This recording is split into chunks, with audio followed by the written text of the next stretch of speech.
සුබ උදෑසනක් සියලුම දෙනාට. ඉතින් මේ ඇවිල්ලා අද 29 වෙනි දින උදෑසන තොටලඟ පාලම හරහා මට්ටක්කුලිය මොය කටින් මුහුදට එකතු වන කැලණි ගඟේ අද උදෑසන වන විට තත්ත්වයයි ඔබ මේ දකින්නේ. ඉතින් මේ අයාපත් කාලගුණය නිසා මුළු ස්වභාව ධර්මයම කෙතරම් අඩපණ වෙලාද යත් කියනවා නම් මගේ ජීවිතේ පළවෙනි වතාවට මේ උටන් මේ අඩපණ වෙලා ඉන්නවා දැක්කේ. ඉතින් මේ කාලගුණය නිසා ඇත්තටම පක්ෂීන් වුණත් මාර විදියට සත්තු සෑහෙන විදියට අසරණ වෙලා ඉන්නේ. ඉතින් මෙතනට ඇවිල්ලා විනාඩි 5ක කාලයක් විතර මේක දිහා බලන් ඉද්දී හිතට දැනෙන වේදනාව ඇත්තටම මෙච්චරයි කියලා කියාගන්න බෑ. ඔයාලට පේනවා ඇති උණ පඳුරු පිටින් ගැලවිලා මහා මුහුදට ගලාගෙන යනවා.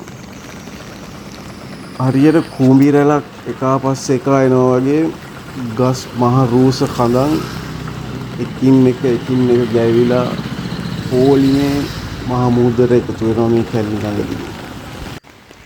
ඉතින් දැන් මේ මගේ ඉස්සරහින් යන්නේ කවුරුන් හෝ අසරණ මිනිස්සෙක්. එයාගේ ජීවිත කාලේ දුක් මහන්සියෙන් හම්බ කරගත්ත එයාගේ වත්කම එක නිමේෂයකින් විනාශ වෙලා යනවා.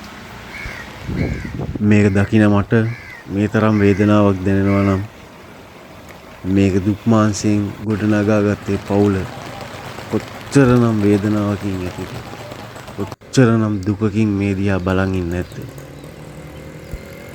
ඒ වගේම අවසාන මොහොතේ මේ මිහි කතට ඔක්සිජන් සපයපු ඒ මහා රූස්ස කඳන් තවත් මේ කැලණි ගඟ දිගේ එයාලගේ අවසාන ගමන යනවා. ජල මට්ටමත් එන්න ටිකෙන් ටික තවත් වැඩි වෙනවා. අද හවස් වෙනකොටවත් මේ ස්වාභාවික අපදා තත්ත්වය පහා යන්න කියලා මම ප්‍රාර්ථනා කරනවා.